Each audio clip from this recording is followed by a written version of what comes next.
Hi, it's Scott, ROCKFILE, back with another podcast review for you. Going to talk about the 2013 documentary, JODOROWSKY'S DUNE. Hard to believe it's been about a decade I've been planning to watch this movie. I remember when Sony released it on Blu-ray back in, it was like 2014, and I just never got around to watching it. I've always wanted to see it. It's gotten great reviews. It's at 90-something% on Rotten Tomatoes.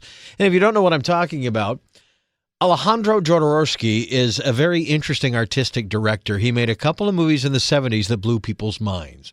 He made a movie called El Topo, and people just flipped out about it. So he got $1 million to make another movie, and he made The Holy Mountain, which is, honestly, it's like watching an acid trip. It's way out there.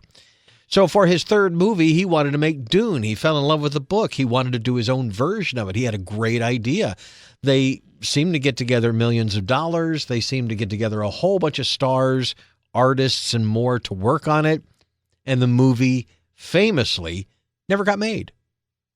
He was still kind of, circling it, even though it had failed, when the rights got picked up by the Laurentiis company, and they made the first Dune movie with David Lynch, and now we have a couple more Dune movies since then.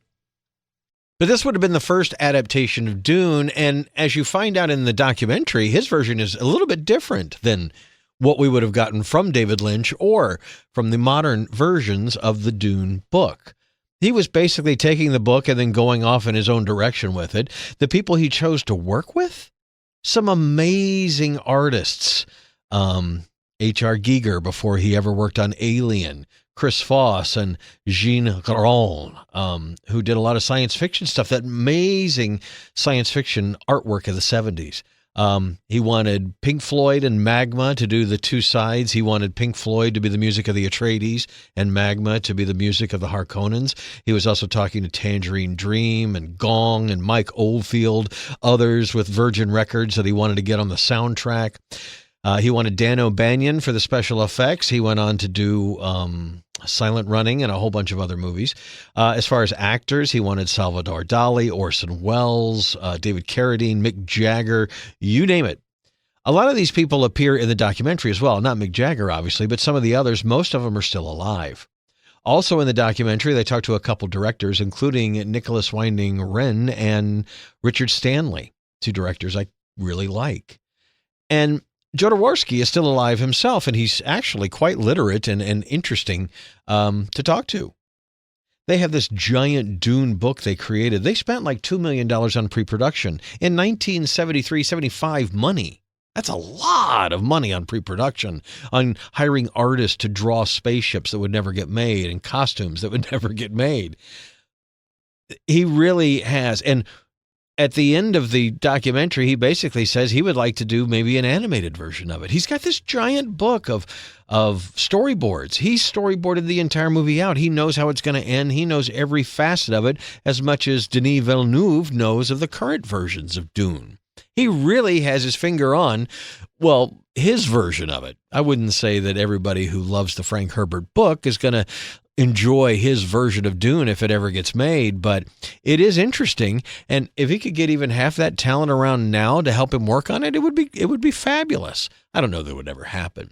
So that's the best thing I can say about this documentary. It's a documentary of something that didn't happen, but they go into great detail, so much so that I expected at the end of the movie they were going to go, and here's a rough cut of what we actually did get to shoot or something like that. You really feel the positivity of this needs to get made.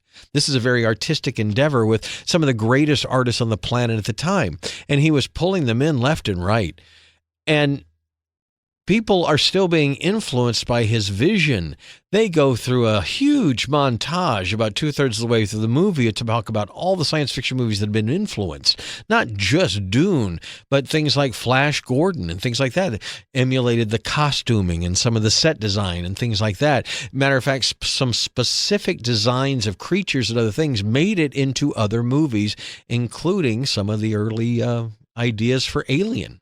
It's a fascinating documentary. It's only about an hour and a half. It's not long. It moves very quickly. It's got some beautiful artwork. They've taken these old 70s science fiction, the very colorful spaceships that would be in space. They'd be in the middle of a battle or whatever. They've taken and kind of animated and 3D them. It looks great. and it gives you an idea of what we might have seen in a movie. As someone who's a big fan of Dune, even the Cliff Notes version we got from David Lynch and the modern 2-movie version we got from Denis Villeneuve, I would be interested in seeing this version just as something different. Oh, yeah, and I didn't mention the Sci-Fi Channel's version of Dune or Children of Dune, and the less we mention of those, I mean, it had its moments, and it was a more accurate retelling of the book, but it still wasn't very good, right?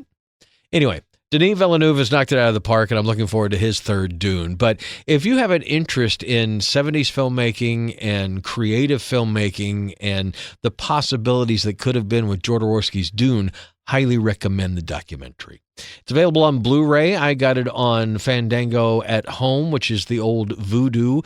It was on sale for like $5, and I said, well, if I buy it for $5, I will have to watch it at some point. The other night, I really didn't know what I was going to watch, and I'm like, oh yeah, I forgot I had this documentary. I'll just watch that. I was eating some food and really and watched it. I've planned to honestly not watch all of it and probably pick up the PlayStation about halfway through, but I finished it. It's a great documentary, especially if you're into movies. And if you want to know more about Alejandro Jodorowsky, this is a great way to find out about him. He goes into a little bit of detail about the first 2 movies he made. The fact that he wanted his son to play Paul in the movie, and when they started pre-production, he was only 12 years old.